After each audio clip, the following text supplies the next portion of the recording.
Welcome back students. This is 12th class mathematics and today we will start exercise 10.2. First जो topic है 10.2 का वो है addition of vector. तो addition of vector वैसे भी आप लोगों ने फिजिक्स में पढ़ रखा है, एक बार फिर से अपन देख लेते हैं। कोई भी टू वेक्टर है, एक तो मान लो वेक्टर एक ए है और दूसरा वेक्टर क्या अपने पास बी। तो इन दोनों का जो एडिशन है वो आपकी ट्राइंगल की थर्ड साइड से रिप्रेजेंट करेंगे और उसकी कुछ इस तरीके से डायरेक्शन आपको लेनी है। तो ये वाला जो वेक्टर है ना सी, वो इन दोनों के सम को क्या करता है, रिप्रेजेंट करता है, यानी डायरेक्ट मिलाता है। मतलब आप है ना, एक बच्चा पहले इधर गया फिर इधर गया, तो इन दोनों का जो एडिशन है ना वो आपका ये वेक्टर नहीं बनेगा। इन दोनों का एडिशन फर्स्ट और लास्ट को क्या मिला दो, आपस में मीट करवा दो। तो यानी जो सी जो वेक्टर है वो इन दोनों वेक्टर का क्या रहता है स्टूडेंट्स, एडिशन हो जाता है। तो अपन कह सकते हैं सी जो है C it is equal to A plus B, and C जो है वो ए और बी का क्या सम है।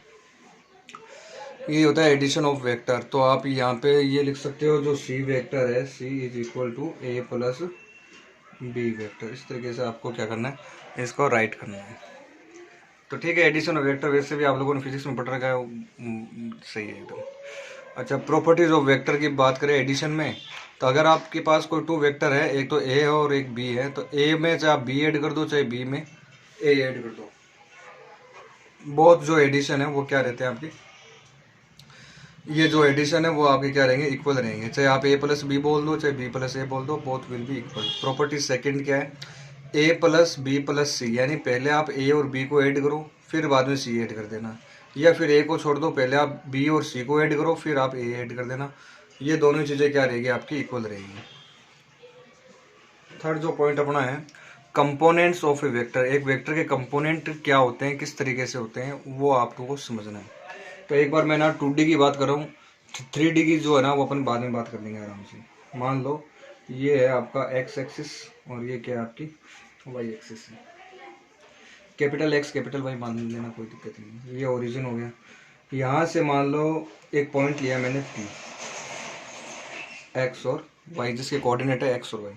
ओ से पी को मैंने मिलाया और एक वेक्टर बना दिया कि ये एक क्या है, ओपी एक वेक्टर है। इस वेक्टर को अपन ने क्या नाम दे दिया, ओपी वेक्टर नाम दिया। यहाँ एक्स है, इसका मतलब ये हुआ कि इस पॉइंट के यहाँ पे अगर आप परपेंडिकुलर डालते हो तो ये वाली जो लेंथ है वो क्या होगी आपकी एक्स, और ये वाली लेंथ क्या हो जाएगी, वाई हो जाएगी। चलो इनको वेक्टर में चेंज करते हैं। तो स्टूडेंट्स आपको मैंने पहले ही बताया था, एक्स की डायरेक्शन में जो यूनिट वेक्टर काम कर रहा है वो कौन सा वेक्टर है आपका, आई कैप, और वाई की डायरेक्शन में कौन सा काम करता है, जेड कैप, जे कैप।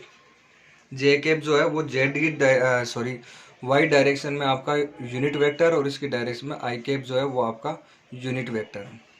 तो अगर आपसे पूछूं मैं कि ये वाला वेक्टर बताओ भी क्या होगा, इतना ओ ए वेक्टर बताओ क्या होगा, तो आपको आई कैप का सिंपली क्या करना है, आपको मल्टीप्लाई करना है, जैसे कि अपन पहले करते थे। जैसे ये कोई वेक्टर है और इसके है ना अपन ऐसे यूनिट वेक्टर बना दिए, first second third and fourth. तो अगर ये वाला आई कैप है तो आगे वाला भी यूनिट वेक्टर ये है, इसका भी मैग्नीट्यूड 1 है तो आई कैप होगा, फिर आई कैप होगा, फिर आई कैप होगा। मान लो ये 4 सेंटीमीटर है तो ये कितना हो गया, 4 आई कैप हो गया, यानी इस पूरे का मैग्नीट्यूड क्या है, 4 है। तो आई कैप से डायरेक्ट ही मल्टीप्लाई कर दो, ऐसे टुकड़े करने की जरूरत नहीं है। वैसे यहाँ से लेकर यहाँ तक का मैग्नीट्यूड एक्स है और यहाँ पे जो यूनिट वेक्टर काम कर रहा है वो आपका आई कैप है, तो एक्स इंटू क्या कर देंगे, आई कैप कर देंगे, तो आपका ये एक्स आई कैप क्या बन जाएगा, वेक्टर बन जाएगा। ऐसे स्टूडेंट्स इस डायरेक्शन में जो यूनिट वेक्टर वर्क कर रहा है वो कौन सा वेक्टर काम कर रहा है अपना, जे वेक्टर काम कर रहा है। तो यहाँ अपन लिख सकते हैं वाई जे कैप। तो अब स्टूडेंट्स ये जो आपको अभी मैंने वेक्टर का एडिशन बताया था, एक तो वेक्टर आपका इस तरीके से, दूसरा वेक्टर आप इधर चले गए तो एक वेक्टर इस तरीके से हो गया। तो इसका और इसका सम तीसरे वेक्टर के क्या होना चाहिए, इक्वल होना चाहिए। तो ओपी वेक्टर है ना वो किसके इक्वल हो गया, एक्स आई के प्लस वाई जे के।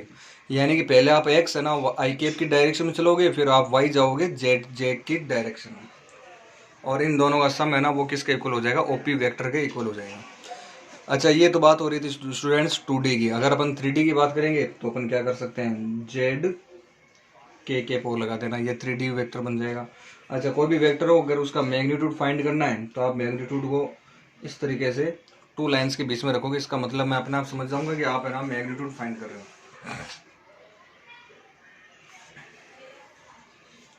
मैग्नीट्यूड जो है वो आपका फॉर्मूला बन जाएगा X square plus Y square plus Z square. ये हो गया आपका मैग्नीट्यूड फाइंड करने का फॉर्मूला। आप चाहो तो मैग्नीट्यूड डायरेक्ट भी फाइंड कर सकते हो डिस्टेंस फार्मूला लगा के, एक्स माइनस जीरो का होल स्क्वायर अंडर रूट में प्लस वाई माइनस जीरो का होल स्क्वायर, जेड है तो जेड माइनस जीरो का होल स्क्वायर अंडर रूट लगा देना पूरे के, वो मैग्नीट्यूड निकल जाए। अच्छा स्टूडेंट्स, अगर कोई वेक्टर ओरिजिन से स्टार्ट हो रहे हैं, if any vector is starting from origin, तो ऐसे वेक्टर को अपन पोजीशन वेक्टर बोलते हैं। क्या, कौन सा वेक्टर बोलते हैं? Position vector. ये भी ध्यान में रखना आप लोग। ओके, वेक्टर ज्वाइनिंग 2 पॉइंट्स, यानी कि अब की बार आपको ना कोई 2 पॉइंट दूंगा मैं, ए पॉइंट दे दिया और बी पॉइंट दे दिया। आपको मैंने कोई 2 पॉइंट दूंगा, एक तो पॉइंट ए हो जाएगा और एक पॉइंट बी हो जाएगा। दोनों पॉइंट को ज्वाइन करने वाले, अगर 2 पॉइंटों को कोई वेक्टर ज्वाइन कर रहा है तो उस वेक्टर को कैसे बनाएं अपन? आपको मैंने केवल 2 पॉइंट दे रहा हूँ, जैसे इस तरीके से।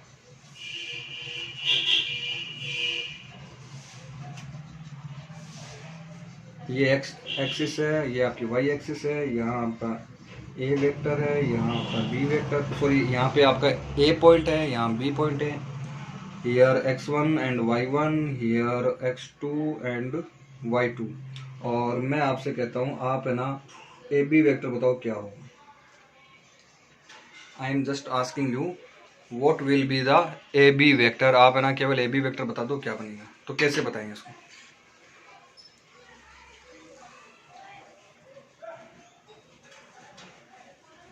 तो स्टूडेंट्स, ए बी वेक्टर ऐसे बताएंगे अपन।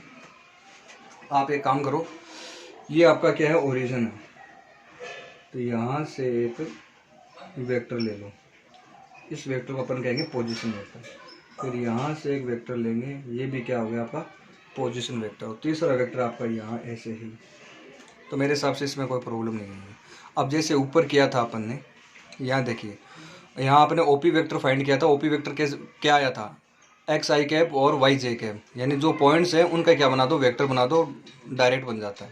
तो अगर मैं आपसे पूछूं ओ ए वेक्टर बताओ क्या होगा, तो आप क्या बताओगे? x1 आई कैप और y1 जे कैप। ये आपका कौन सा वेक्टर बन गया स्टूडेंट्स? ओ ए वेक्टर बन गया। अब मैं आपसे कहता हूँ कि आप है ना ओ बी वेक्टर बताओ क्या होगा। तो आप डायरेक्ट बता सकते हो कि भाई ओ से स्टार्ट हो रहा है, यानी कि ये तो पोजीशन वेक्टर है। पोजीशन वेक्टर तो अपन डायरेक्ट बताते हैं, x2 आई कैप और y2 जे के।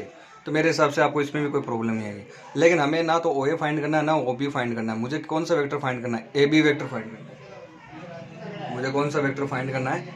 ए बी वेक्टर फाइंड करना है। तो भाई इस ए बी वेक्टर को मैं कैसे फाइंड करूँ? मेन हमारा लफड़ा ये।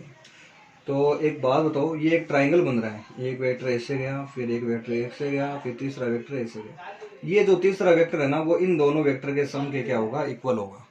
ये दोनों देखो कंटिन्यूस वेक्टर है, पहले ऐसे फिर ऐसे, एरो लगा हुआ है। लेकिन ये अलग से आ गया, यानी ये वाला जो वेक्टर है ना ओ बी वेक्टर, वो इन दोनों वेक्टर के सम के इक्वल होगा। O B vector is the sum of O A plus A B. इन दोनों वेक्टर के सम के क्या होना चाहिए? इक्वल। मुझे ए बी फाइंड करना है, तो ओ ए को मैं कहाँ लेके जा सकता हूँ? इधर। तो ए बी वेक्टर जो है ना, वो आपका क्या बनेगा? ए बी वेक्टर बनेगा, ये इधर आएगा ना, तो ओ बी माइनस ओ ए। तो देखो, इसको मैं ऐसे भी फॉर्मूले के रूप में ऐसे लिख सकता हूँ। ओ बी का मतलब क्या? ओ बी वेक्टर क्या है? पोजिशन वेक्टर है। ओ बी वेक्टर क्या है? पोजीशन वेक्टर है। किसका पोजीशन वेक्टर है? बी का पोजीशन वेक्टर है। तो आप यहाँ लिख सकते हो position vector of B minus O A vector. O A vector is also a position vector. किसका पोजीशन वेक्टर है? ए का पोजीशन वेक्टर है। तो पोजीशन वेक्टर ऑफ ए बन गया ना फॉर्मूला। अब आपको अगर ना कहीं पे भी कोई 2 पॉइंट दे रखे हो और आपको जैसे ए बी पूछ ले या बी ए पूछ ले, तो जो पहले, अब जो यहाँ से स्टार्ट करना है, पहले बी का पोजीशन वेक्टर माइनस ए का पोजीशन वेक्टर। अगर आपसे मैं ना कोई 2 पॉइंट दे दूँ पी क्यू, तो इसका फॉर्मूला क्या लिखोगे? Position vector of Q minus position vector of P. ऐसे आप फॉर्मूला बना सकते हो। ओके, इनके पोजीशन वेक्टर यहाँ पे बना के दिए हुए हैं, तो आप इनको डायरेक्ट बना सकते हो। पोजीशन वेक्टर ऑफ बी यानी कि ओ बी क्या है आपका? x2 I cap plus y2 J cap minus position vector of A x1 आई के प्लस y1 जे के। अब सिंपली अपन ना कैलकुलेशन करते हैं वैसे कैलकुलेशन कर देना, ये माइनस हटा देना, फिर आई के और आई के कॉमन ले लेना, तो x2 माइनस x1 आई के बचेगा, फिर प्लस आगे बच जाएगा आपके पास y2 माइनस y1 जे के। ये बन गया आपका ए बी वेक्टर बन गया। तो स्टूडेंट्स मेरे हिसाब से इसमें आपको कोई प्रॉब्लम नहीं आएगी। चलो अब नेक्स्ट टॉपिक पढ़ते हैं अपन। तो स्टूडेंट्स अब अपन बात करते हैं सेक्शन फार्मूला के बारे में, और किस तरीके से क्या है सेक्शन फार्मूला, इसके वो अपन अच्छे से समझ लेते हैं। देखिए सपोज दैट अपने पास कोई पॉइंट है यहाँ पे ए और दूसरा पॉइंट यहाँ है अपने पास बी, और ये एक लाइन इस तरीके से अपने ड्रॉ कर दी इसमें, ठीक है। यहाँ मैंने ले लिया ओरिजिन, तो ए का जो पोजीशन वेक्टर है वो होगा ओ ई वेक्टर, और बी का पोजीशन वेक्टर होगा ये होगा ओ बी वेक्टर। चलो इसको ओ ए वेक्टर देखने में नाम थोड़ा सा बड़ा है, इसको मैंने थोड़ा सा सिंबली स्मॉल ए वेक्टर नाम दे दिया, और इसको मैंने नाम दे दिया बी वेक्टर। ओके, एक तीसरा पॉइंट है, मान लो आर, ये ना ए और बी को ना मान लो एम रेशियो एन में क्या कर रहा है, डिवाइड कर रहा है। एम रेशियो एन में क्या कर रहा है, डिवाइड कर रहा है। चाहे एम आप इधर ले लो, एन चाहे इधर ले लो, कैसे ले लेना इसको। ओके, इस आर का जो पोजीशन वेक्टर है वो आपका आ जाएगा ये होगा, जिसको अपन ने क्या नाम दे दिया ओ आर, और वैसे मैं इसको नाम दे देता हूँ स्मॉल आर वेक्टर, ठीक है। ये जो आर है ना वो इंटरनली कैसे डिवाइड कर रहा है, इंटरनली। तो केस फर्स्ट जो अपन स्टडी कर रहे हैं इंटरनली डिवाइडेशन, इंटरनली ये क्या कर रहा है, डिवाइड, इंटरनली डिवाइड कर रहा है अभी, ठीक है। तो यहाँ देखिए students, A R upon B R, A R upon B R, A R upon B R, इन दोनों दो वेक्टर है ए आर और दूसरा वेक्टर बी आर मत बोलो भाई इसको, ये इधर डायरेक्शन करके तो आर बी बोलेगा। तो ए आर और आर बी का जो ए आर और आर बी का जो रेशियो है वो क्या है, M ratio N, M ratio N. Cross multiply करेंगे तो अपने पास आएगा N into A R equal आएगा एम इंटू आर बी। कोई दिक्कत नहीं है मेरे हिसाब से, नॉर्मल सी चीज़ बताइए आपको मैंने।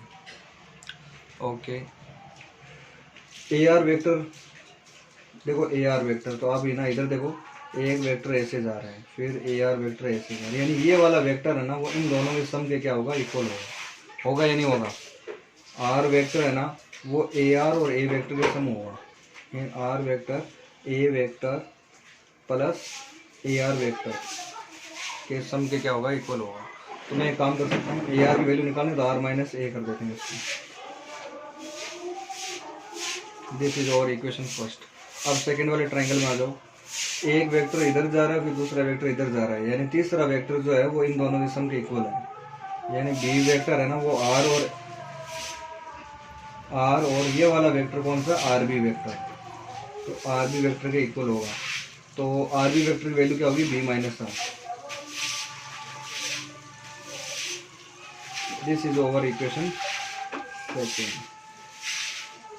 तो स्टूडेंट्स एक काम करो, ये दोनों जो है ना फर्स्ट और सेकंड से ए आर और आर बी की वैल्यू है वो अपन इस वेक्टर में अपन पुट कर देंगे।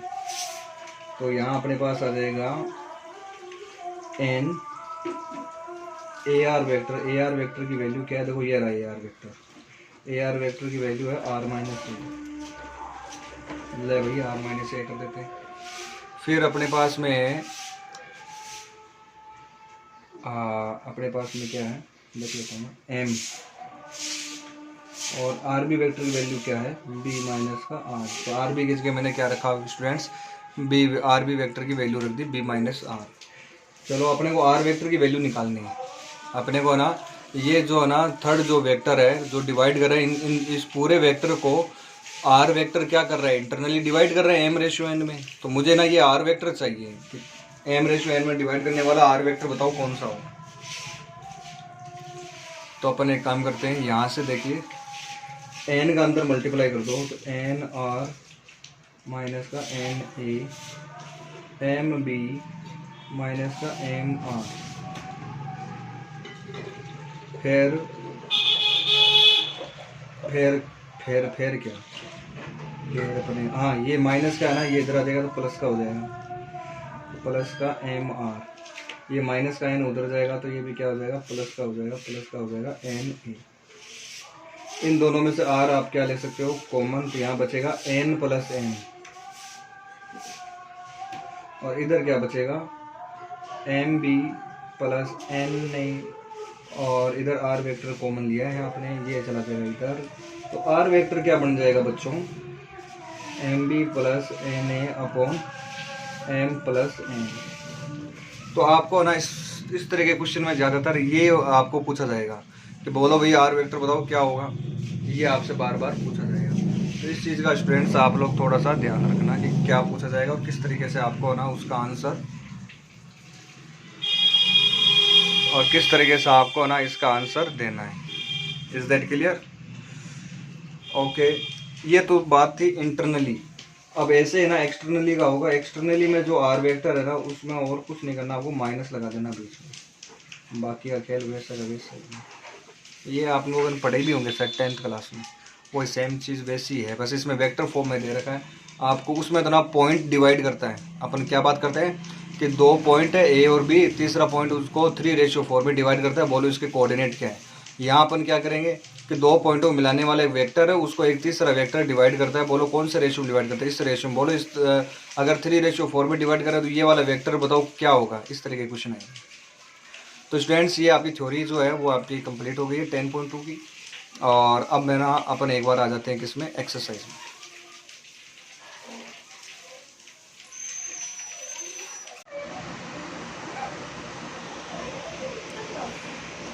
ओके स्टूडेंट्स, अब बात करते हैं अपन एक्सरसाइज की। जो फर्स्ट क्वेश्चन है उसको अपन स्टडी करते हैं। देखिए, find magnitude of vector A B and C, यानी इन तीनों वेक्टर के अलग अलग आपको मैग्नीट्यूड निकालने हैं। जैसे ए का मैग्नीट्यूड मैं बता देता हूँ, जैसे ए वेक्टर है तो इसका जो मैग्नीट्यूड है वो आपको इस तरीके से निकालना है, अंडर रूट आई के मल्टीप्लाई में 1 तो 1 का स्क्वायर, और जे के मल्टीप्लाई में 1 अगेन 1 का स्क्वायर, के के मल्टीप्लाई में 1 तो अगेन 1 का स्क्वायर। स्टूडेंट्स 1 का स्क्वायर होता है 1 1 और 1, तो ये कितना आ जाएगा 1 + 1 + 1 यानी √3। इस तरीके से आपको ना जो मैग्नीट्यूड है वो आपको फाइंड करके बताना है। इसका जो स्टूडेंट्स बात करते हैं अपन सेकेंड क्वेश्चन की, right the different vector of same magnitude, यानी कि आपको वेक्टर तो दो अलग अलग होने चाहिए लेकिन उनके जो मैग्नीट्यूड है वो क्या होने चाहिए, सेम होने चाहिए। तो इस तरीके से आप पहला वेक्टर तो बता देना 2i के, दूसरा वेक्टर बता देना 2j के। अब इनका मैग्नीट्यूड क्या है, इसका मैग्नीट्यूड निकालोगे ना तो a का मैग्नीट्यूड आएगा √2 का स्क्वायर, यानी कि इसका मैग्नीट्यूड क्या है 2 है। b का अगर आप मैग्नीट्यूड निकालोगे तो ये भी आपका क्या आएगा 2 है। तो मैग्नीट्यूड क्या है इन दोनों केसेस में, मैग्नीट्यूड क्या है आपका सेम है, मैग्नीट्यूड सेम है। बट आप देख सकते हो ए और बी दोनों ही अलग अलग वेक्टर है, यहाँ पे आई केप और यहाँ पे जे केप, इसकी डायरेक्शन अलग है, इसकी डायरेक्शन अलग है, दोनों वेक्टर क्या हो गया अलग अलग हो गए। क्वेश्चन नंबर 3 की बात करते हैं, right 2 different vector having same direction, यानी कि डायरेक्शन क्या रहनी चाहिए सेम, लेकिन वेक्टर क्या होनी चाहिए आपके डिफरेंट लगने चाहिए, एकदम अलग अलग होने चाहिए, चाहे उनका मैग्नीट्यूड अलग होते ही। देखो कोई दो वेक्टर अगर उनका मैग्नीट्यूड अलग है तो वो अलग अलग वेक्टर होंगे, अपन ये थोड़ा ना कहते हैं सेम वेक्टर होंगे। तो right 2 different vector having same direction, तो एक वेक्टर तो ले लेना जैसे कि 2i के, दूसरा वेक्टर ले लेना 4i के। अब देखो इसका मैग्नीट्यूड 2 है, इसका मैग्नीट्यूड 4 है, तो आप देख सकते हो कि ये दोनों अलग अलग वेक्टर है या नहीं है, बिल्कुल अलग अलग है। लेकिन इसकी डायरेक्शन क्या है आई केप, यानी कि ये वाली डायरेक्शन, और इसकी डायरेक्शन क्या है ये भी आई केप है, तो ये वाली भी डायरेक्शन है। तो दो वेक्टर हो गए, डायरेक्शन सेम है बट तो बोथ वेक्टर्स आर डिफरेंट। तो सेम वेक्टर कौन से होते हैं, जो है ना डायरेक्शन और मैग्नीट्यूड दोनों ही सेम हो, दोनों वेक्टर की डायरेक्शन सेम हो, दोनों वेक्टर का मैग्नीट्यूड सेम हो, वही सेम वेक्टर होते हैं। अदरवाइज वो वेक्टर कौन से होते हैं आपके डिफरेंट वेक्टर होते हैं। चलो फोर्थ वाले क्वेश्चन पे गौर करवाते हैं थोड़ा सा। फोर्थ क्वेश्चन कह रहा है find the X and Y if ये दोनों वेक्टर इक्वल है। अब देखो यार इन दोनों इक्वल रखोगे तो एक्स की वैल्यू क्या आ जाएगी 2 के इक्वल, कॉरेस्पॉन्डिंग एलिमेंट क्या होने चाहिए इक्वल, वाई की वैल्यू क्या आ जाएगी 3, बस हो गया। क्वेश्चन नंबर 5 देखिए, find scalar and vector component, यानी आपको स्केलर कंपोनेंट भी बताना है और वेक्टर कंपोनेंट भी बताना है of the vector with initial point. ये मान लो ए पॉइंट है 2 और 1, और फाइनल पॉइंट क्या है माइनस क्या है ये -5 7। इन दोनों पॉइंट्स को जोड़ने वाला एक वेक्टर है। इनिशियल तो पॉइंट ये होना चाहिए और फाइनल पॉइंट बी होना चाहिए, यानी आपको ए बी वेक्टर फाइंड करना है। तो स्टूडेंट्स आपको ना जो ए बी वेक्टर जो है ना वो क्या करना है, आपको फाइंड करना है। तो स्टूडेंट्स ये जो ए बी वेक्टर की अगर अपन बात करें तो बात कुछ ऐसी है कि ए बी वेक्टर अगर फाइंड करना है ना तो बी में से ए को माइनस कर दो। वैसे आपको मैंने फॉर्मूला बताया था position vector of B minus position vector of A, लेकिन इतना लंबा बड़ा करने की कोई ज़रूरी नहीं। आप बी में से ए को माइनस करके आई जे केप वगैरह लगाने में, जैसे -5 -2 कितने हो जाएंगे, -5 में से -2 करोगे तो क्या हो जाएगा -7 आई केप, फिर +7 - 1 यानी कि 6 जे के, ये ए बी बन गया। अब इसका बोला कि स्केलर और वेक्टर कंपोनेंट, देखो स्केलर कंपोनेंट एक तो -7 हो गया और एक 6 हो गया। स्केलर कंपोनेंट ये हो गए, दो कंपोनेंट है इसके स्केलर, एक तो -7 है और एक क्या है 6 है। और इसके वेक्टर कंपोनेंट की बात करें तो एक कंपोनेंट हो जाएगा -7 आई के, दूसरा कंपोनेंट हो जाएगा 6 जे के। ये दोनों इसके क्या है वेक्टर कंपोनेंट, ये वाले दोनों वेक्टर कंपोनेंट है और ये वाले दोनों स्केलर कंपोनेंट है। इस तरीके से आपको ये राइट करना है। ओके स्टूडेंट्स, इसके बाद में 5 के बाद में 6 वाला क्वेश्चन वो आप लोग सेल्फ करोगे। क्वेश्चन नंबर 7 पर अपन बात करते हैं, find unit vector in the direction of A vector दे रखा है आपको आई के प्लस जे के प्लस 2 के। आपको ना यूनिट वेक्टर फाइंड करना है बच्चों। तो यूनिट वेक्टर का फॉर्मूला आपको मैं बता देना चाहता हूँ, A cap is equal to vector A upon magnitude of A. ये है ना यूनिट वेक्टर का क्या है फॉर्मूला है, यानी कोई भी वेक्टर है ना उसमें ना मैग्नीट्यूड का ना डिवाइड कर दोगे तो वो यूनिट वेक्टर हो जाएगा, यानी मैग्नीट्यूड क्या हो जाएगा 1 हो जाएगा। जैसे मान लो किसी का मैग्नीट्यूड अगर 5 है तो आप 5 का डिवाइड कर दो ना, तो 5 से 5 कट जाएगा, तो क्या बचेगा यूनिट ही बचेगा, 1 ही तो बचेगा। वही तो फॉर्मूला है इसमें, और क्या। तो ए वेक्टर लिख देता हूँ पहले ऊपर आई जे और 2 के, आई प्लस जे प्लस 2 के। मैग्नीट्यूड ऑफ ए का मैग्नीट्यूड निकालना है, वो आपको इस तरह से निकाल लेना। आई के मल्टीप्लाई में क्या 1 है तो 1 का स्क्वायर क्या होता है 1, जे के मल्टीप्लाई में 1 है 1 का स्क्वायर क्या होता है 1, के मल्टीप्लाई में 2 है 2 का स्क्वायर क्या होता है 4 और 1 5 एंड 6। तो फाइनल जो आंसर है वो आपका ये आएगा, ये आपका फाइनल आंसर आ जाएगा आई के प्लस जे के प्लस 2 आई के प्लस जे के प्लस 2 के अपॉन √6। ये जो है ना ये आपका यूनिट वेक्टर है, और यूनिट वेक्टर को अपन किस तरह रिप्रेजेंट करते हैं, ऊपर क्या लगा देते हैं अपन, उसके ऊपर केप लगा देते हैं, थोड़ा सा सिंबल के लिए वो थोड़ा सा अलग लगना चाहिए। आगे की अपन बात करते हैं स्टूडेंट्स, आगे नेक्स्ट क्वेश्चन है, क्वेश्चन नंबर 8 है, find unit vector in the direction of P Q where P and Q are, यानी कि अभी आप पॉइंट्स दे रखे हैं, आपको पी क्यू की डायरेक्शन में यूनिट वेक्टर निकालना है। पहले आप क्या फाइंड कर लेना, पी क्यू वेक्टर फाइंड कर लेना। क्यू में से पी को क्या करना माइनस, ये क्यू है और ये क्या है पी, क्यू में से पी को माइनस करो, 4 - 1 कितना हो जाएगा 3 आई के, 5 - 2 3 जे के, 6 - 3 3 के। अब आपको ना इसका यूनिट वेक्टर निकालना, तो मेरे हिसाब से अब आपको बताने की ज़रूरत नहीं है कि यूनिट वेक्टर कैसे निकालते हैं। पी क्यू कैप निकाल देना ऐसे करके, ये P Q vector upon P Q vector का डिटर्मिनेंट सोल्व कर देना इसको। आगे की बात करते हैं अपन क्वेश्चन नंबर 10, और स्टूडेंट इसका जो 9th वाला क्वेश्चन है वो आप लोग सेल्फ करोगे, मैं आपके भरोसे छोड़ रहा हूँ। क्वेश्चन नंबर 10 की बात करते हैं,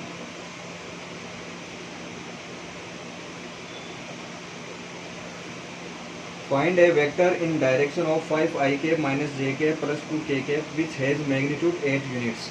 यानी आपको ना एक ऐसा वेक्टर फाइंड करना है जिसकी डायरेक्शन तो ये हो बट मैग्नीट्यूड क्या है 8 आए। इस तरीके का अगर कोई क्वेश्चन आता है तो सबसे पहले आपको ना ये जो वेक्टर दे रखा है ना इसका मैग्नीट्यूड फाइंड कर लो। मान लो ये वेक्टर आपका ए है, आप इसका यूनिट वेक्टर फाइंड करो पहले। मैग्नीट्यूड का डिवाइड कर दो यार, 5 का स्क्वायर क्या होगा 25, -1 का स्क्वायर +1, 2 का स्क्वायर 4, 25 और 4 29 और 21। तो ये आ गया आपके पास 5 आई के माइनस जे के प्लस का 2 के अपॉन √30। ये आ गया यूनिट वेक्टर आ गया। अब है ना इस ये जो यूनिट वेक्टर आया है ना, इसके डायरेक्शन मान लो ये है, लेकिन है ना अपने को मैग्नीट्यूड कितना चाहिए 8, लेकिन इस यूनिट वेक्टर का मैग्नीट्यूड क्या आ गया 1। तो अगर मैग्नीट्यूड आपको 8 बनाना है तो आप इस दोनों तरफ किससे मल्टीप्लाई कर दो, 8 का मल्टीप्लाई कर दो। तो 8 ए के जो है ना वो किसके इक्वल आ जाएगा, 8 इंटू 5 आई के माइनस का जे के प्लस का 2 के √30। क्यों? क्योंकि ना आपने इसका यूनिट वेक्टर निकाला, ये आया ना, इसकी और इसकी डायरेक्शन सेम है। अगर ये वाला वेक्टर आपका इधर है तो ये इसका जो यूनिट वेक्टर है ना वो भी क्या होगा, इधर ही होगा। पता है ना आप लोगों को, जैसे ये कोई बड़ा वेक्टर है इस डायरेक्शन में, इसका ये यहाँ से लेके यहाँ तक यूनिट वेक्टर आपने निकाल दिया, तो इसकी डायरेक्शन क्या है, जो इसकी डायरेक्शन है, लेकिन इसका मैग्नीट्यूड क्या है 1 है। लेकिन ये कह रहा है कि आप इसके डायरेक्शन में एक ऐसा वेक्टर फाइंड करो जिसका मैग्नीट्यूड क्या है 8 आए। तो पहले मैंने यूनिट वेक्टर फाइंड किया, फिर उसको मैंने 8 से मल्टीप्लाई किया, तो 8 से मल्टीप्लाई करने पर उसका मैग्नीट्यूड अपने आप ही क्या हो जाएगा, 8 हो जाएगा।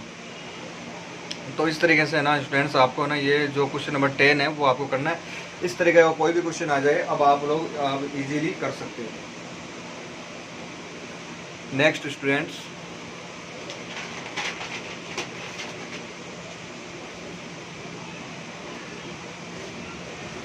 ये आपका नेक्स्ट क्वेश्चन है, this is the question number 11। Show that the vectors are collinear. देखो कोलिनियर का मतलब ये है कि दोनों वेक्टर एक दूसरे के पैरेलल हो, या फिर एक वेक्टर जहाँ से ख़त्म हुआ वहीं से दूसरा वेक्टर शुरू हो गया। तो यानी कि इस वेक्टर की और इस वेक्टर की, दोनों वेक्टर की डायरेक्शन क्या होनी चाहिए, आपकी सेम होनी चाहिए। हाँ, मैग्नीट्यूड आपका छोटा बड़ा हो सकता है। अगर है ना इसका मैग्नीट्यूड 4 है तो हो सकता है इसका मैग्नीट्यूड क्या हो 8 आ जाए, वो चल सकता है। लेकिन दोनों की डायरेक्शन क्या होनी चाहिए, सेम होनी चाहिए। अगर है ना कोई भी 2 वेक्टर एक दूसरे के कोलिनियर है तो वो दोनों वेक्टर इस कंडीशन को हमेशा क्या करेंगे, फॉलो करेंगे। b = λ_a, ये कंडीशन है वो आपको ध्यान में रखनी है। a वेक्टर और b वेक्टर अगर ये दोनों एक दूसरे के कोलिनियर है तो b vector equal λ_a। Lambda का मतलब क्या है, लैम्डा एक स्केलर क्वांटिटी है, यानी कि आपको मैं बताता हूँ, देखो क्या है। b वेक्टर ये ले लेते हैं, माइनस का 4ik प्लस माइनस का 6jk माइनस का 8kk। इसमें से देखो यार कॉमन क्या आ रहा है, अच्छा ये प्लस है, इसमें से कॉमन -2 कॉमन ले सकते हो आप, तो अंदर क्या बचेगा, माइनस का 2ik सॉरी प्लस का 2ik माइनस का 3jk प्लस का 4kk। ये 2ik माइनस का 3jk प्लस का 4kk ये रहा, और ये किसके इक्वल है, इसको मान लेना वेक्टर a है और ये वाला वेक्टर क्या है, b है। तो ये किसके इक्वल आ गया, b वेक्टर किसके इक्वल आ गया, माइनस का 2ak। यानी कि b और a जो है ना वो उनकी दोनों ही सेम वेक्टर है, बस फ़र्क क्या है, मैग्नीट्यूड। फ़र्क क्या है, मैग्नीट्यूड का। तो मैग्नीट्यूड का फ़र्क हो भले, बाकी दोनों है तो वेक्टर सेम ही, तो वही सेम चीज़ है आपकी। b = λ_a, यानी कि ये वेक्टर आपका 4 है तो हो सकता है ये वाला वेक्टर आपका 8 हो मैग्नीट्यूड, लेकिन डायरेक्शन क्या है, दोनों वेक्टर की सेम होनी चाहिए। दोनों वेक्टर की डायरेक्शन क्या होनी चाहिए, सेम होनी चाहिए। तो ये देखो b वेक्टर और a वेक्टर है ना वो आपके वैसे तो सेम है, इक्वल में आ गए ना, तो लेकिन है ना जो स्केलर क्वांटिटी -2 है, इससे ये पता चलता है कि इनका मैग्नीट्यूड क्या है, आपका अलग है। a का मैग्नीट्यूड अलग है और b का मैग्नीट्यूड अलग है, बट है दोनों के दोनों कोलिनियर। अच्छा, एक तो ये तरीका हो गया कोलिनियर फाइंड करने का। एक मेथड और है कोलिनियर फाइंड करने का, वो ये है कि आप है ना जैसे ये मान लो a1 है, b1 है और c1 है, a2 b2 c2, तो आप ये प्रूफ कर दो, a1/a2 = b1/b2 = c1/c2। अगर आपने ये प्रूफ कर दिया तो भी अपन मान लेंगे कि ये वेक्टर क्या है, आपके कोलिनियर वेक्टर है। a1/a2 यानी कि 2/4 क्या, सॉरी 2/-4, यहाँ 2 है और यहाँ पे क्या है, ये -4 है, तो 2/-4 माइनस का 1/2 होता है। ओके, -3 प्लस का 6 ये भी -1/2 आएगा, 4/-8 ये भी क्या आएगा, माइनस का 1/2 आएगा। तो स्टूडेंट आप देख सकते हो कि a1/a2 इक्वल है, b1/b2 इक्वल है, c1/c2 इक्वल है, तो आप नीचे लिख देना दीज आर कोलिनियर वेक्टर। खेल खत्म, आगे वाला क्वेश्चन देखते हैं। ये जो क्वेश्चन है ये आपका क्वेश्चन नंबर 12 है। Find the direction cosine of the vector. इस वेक्टर की डायरेक्शन कोसाइन फाइंड करनी है। तो या तो आपके पास एक तरीका ये होना चाहिए कि अगर ये वेक्टर है ना एक्स एक्सिस के साथ कितना एंगल बनाती है, वाई एक्सिस के साथ कितना एंगल बनाती है, जेड एक्सिस के साथ कितना एंगल बनाती है। अगर वो अल्फा बीटा और गामा एंगल है तो cos alpha cos beta cos gamma आप निकाल सकते हो। शायद आपको याद भी होगा डायरेक्शन कोसाइन बताने का मैंने एक तरीका बताया था, जैसे कि कोस अल्फा है, ये आपका पहला डायरेक्शन कोसाइन है। इसमें अल्फा क्या है, इसका एक्स के साथ एंगल कितना है। तो यहाँ मान लो ये आपका एक्स है और ये क्या है आपका वाई है, ठीक है। और यहाँ पे जेड और मान लेना यार, 3D में देखा है, ठीक है। अब एक बात बताओ, यहाँ पे ये वेक्टर है आपका आई प्लस 2j प्लस 3k, ये एंगल अल्फा मुझे पता कर दो कि अल्फा एंगल कितना है, तो कोस अल्फा अपना बता दूंगा कितना होगा। तो स्टूडेंट्स ये वाला एंगल कैसे फाइंड करें, तो एंगल फाइंड करने का वैसे तो तरीका आगे आएगा, लेकिन आपको पता है कि ये वाला वेक्टर तो आपका यही है आई 2j और 3k। इधर है ना, ये वाला वेक्टर कौन सा होगा, ये वाला वेक्टर होगा आई के, ये वाला वेक्टर है 2j के, फिर ये ऊपर वाला वेक्टर होता है 3k के, ऐसे तो है। तो मुझे ना एंगल बताना है इस वेक्टर और ये एक्स की डायरेक्शन में कौन सा वेक्टर काम कर रहा है, आई के, यानी इन दोनों के बीच का एंगल बताना है। आई के प्लस 2j के प्लस 3k के और आई के, इन दोनों के बीच में एंगल है ना, वो अपन मान लेते हैं अल्फा है, वो एंगल बताना है कितना है। तो आपको एक फॉर्मूला याद होगा, अगर इन दोनों के बीच में एंगल मान लो अल्फा है तो cos alpha is equal to होगा a dot B upon magnitude of a and magnitude of b। ये वही वाला फॉर्मूला है। a डॉट बी इक्वल क्या होता है, इन दोनों को आप इधर मल्टीप्लाई में ले जाओ, a डॉट बी क्या होता है, ए बी कोस थीटा, तो थीटा की जगह यहाँ पे अल्फा है, और ए और बी क्या होते थे, मैग्नीट्यूड। ये आपका ए का मैग्नीट्यूड हो गया और ये क्या होगा, बी का मैग्नीट्यूड। तो आप इस वो जो डॉट प्रोडक्ट वाला जो फॉर्मूला है ना, वो अप्लाई करके निकाल सकते हो, लेकिन ये वाला मेथड क्या हो जाता है, थोड़ा सा लॉन्ग हो जाता है, थोड़ा सा ये वाला मेथड क्या हो जाता है स्टूडेंट, लॉन्ग हो जाता है, इसलिए अपन कोई दूसरा मेथड है ना वो अपन अप्लाई कर सकते हैं। तो दूसरा वाला जो ये वाला जो, चलो इसे एक कोस अल्फा निकाल के तो बता ही देता हूँ। तो देखो ए डॉट बी, इसका और इसका डॉट प्रोडक्ट करना है, तो आई डॉट आई का आई के साथ डॉट प्रोडक्ट क्या होगा 1, आई का जे के साथ डॉट प्रोडक्ट होता है 0, आई का के साथ भी डॉट प्रोडक्ट क्या होता है 0 होता है। फिर ए का मैग्नीट्यूड यानी इसका मैग्नीट्यूड निकाल दो, 1 का स्क्वायर 1, 2 का स्क्वायर 4, 3 का स्क्वायर 9 और 10 और 14, और इसका मैग्नीट्यूड 1 होता है, इनटू में तो इसको छोड़ देना, 1/√14। ये आ गया आपका कोस अल्फा की वैल्यू आ गई।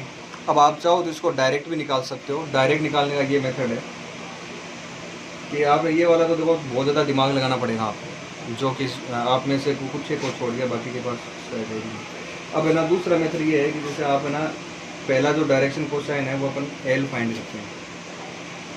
तो एल वाला जो डायरेक्शन कोसाइन फाइंड करेंगे तो आपको क्या करना है, जैसे आई के मल्टीप्लाई में यहाँ पे क्या है 1, तो ये ऊपर लिखा 1, नीचे इसका डायरेक्शन इसका मैग्नीट्यूड, जो भी वेक्टर दे रखा है ना उसका क्या लिखना है मैग्नीट्यूड, 2 का स्क्वायर और 3 का स्क्वायर।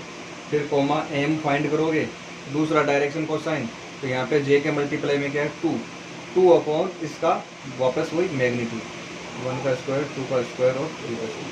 फिर एन में आपका यहाँ पे 2 की जगह क्या आ जाएगा 3 आ जाएगा। तो स्टूडेंट्स ये 12 क्वेश्चन कर लो आजाद में। इन 12 में अगर डायरेक्शन कोसाइन में आपके हो सकता है प्रॉब्लम आए तो मेरे को ना व्हाट्सएप लिख के भेज देना, मैं आपको वापस समझा दूंगा। मैं थक गया हूँ, बस इतना हो पाएगा आज। Thank you, have a nice day.